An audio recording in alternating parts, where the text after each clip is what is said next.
Welcome back, everybody. It is Blakely, and we are back going over the best players in the transfer portal this season. Let's just get straight into it. First off, we have Keyshawn Hall is one of the best prospects in the portal right now. He's a junior forward out of UCF. He started his career he's played for a million different teams. Started with UNLV, then transferred to George Mason, transferred to UCF, and now he's finally taking one last transfer and seeing if he can perform better for another team. He also, I think, put his name into the draft, so we'll see if he gets any real buzz in the draft, but I'm expecting him to come back to college. He's a dynamic three-level scorer, and so far, the main teams that I see a good fit for, and teams that have also reached out to him, it's Kansas, UConn, and Baylor. This past season, Keyshawn Hall has been recognized for his versatile and dynamic style of play. Offensively, he's been a proficient scorer. He's adept at creating his own shots, both off the dribble and in motion. He utilizes his size and strength to back down smaller defenders. He efficiently finishes around the rim. He can use both hands. Shooting range extends definitely far beyond the arc. He's a consistent threat from deep. He's been having big performance after big performance. He dropped 33 against Kansas, 40 on ASU, and he was one of the best players in the Big 12. He's definitely going to be highly touted in the transfer portal, and I am excited to see where he goes next. Next up, we have Bryce Hopkins, a senior forward out of Providence. He has averaged 15.8 points per game last season, 8.2 rebounds per game. He's a good two-way threat. He actually did just commit to St. John's, I believe, yesterday, and he's going to fit in well with that Rick Pitino squad since RJ Lewis is moving out. Bryce Hopkins is recognized for his versatility and robust playing style. Offensively, he's a dynamic scorer capable of contributing from all three levels. He effectively utilizes his strength and agility to drive to the basket, finish through contact, and he has a solid mid-range game along with a developing three-point shot that is just going to make him an overall threat on every level of the court. He's a very good ball handler for his size, and he definitely is able to play make for his teammates, which is very useful, especially now with the kind of new gen big man. He kind of fits that mold perfectly. He has been having injury issues, but it will be fun to see where he lands, and it'll be fun to see how he performs for St. John's this next season under Rick Pitino. Speaking of, next up we have RJ Lewis, a junior forward out of St. John's. You know, he was notably got benched in that game against Arkansas, and you know, everyone's kind of blaming Rick Pitino. Oh, that's the reason why RJ Lewis is leaving. That's not the reason why RJ Lewis is leaving. One, he's entering the draft to maybe test the waters, see if he can get buzz. And if not, he's going to take the advantage that he has being the Big East Player of the Year. And he's going to get NIL money and make the most money that he can right now, which every college player is doing right now, so you can't really blame him for it. RJ Lewis has emerged as a dynamic and versatile player throughout his St. John's career. Under Rick Pitino, he is known for his scoring versatility, effectively contributing both inside and beyond the arc.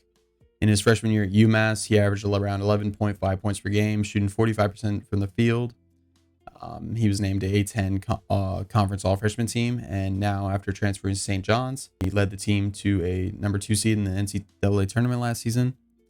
And he has so far been a Big East Player of the Year and is now maintaining his college eligibility while testing draft waters.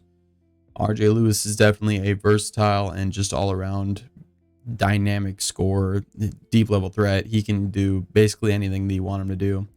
He had the one bad outing against Arkansas, and now everyone might be looking down on him, but he is definitely a highly touted enough player to get over that and be able to move on, especially with a new team next season, just be in a new environment and be able to flourish. Some teams that are interested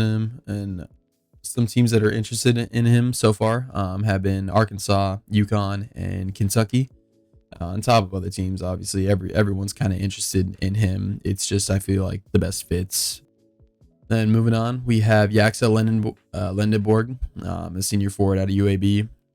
Averaged 17.7 points per game and 11.4 rebounds per game, on top of almost 2 steals and 2 blocks a night. Very, very good defensively, very versatile, all over the place, honestly, as a big man. And for UAB, he was the reason why they were close, why they were competitive in the conference. Some teams that have shown interest in him so far are Kentucky, Michigan, Alabama, and even Memphis.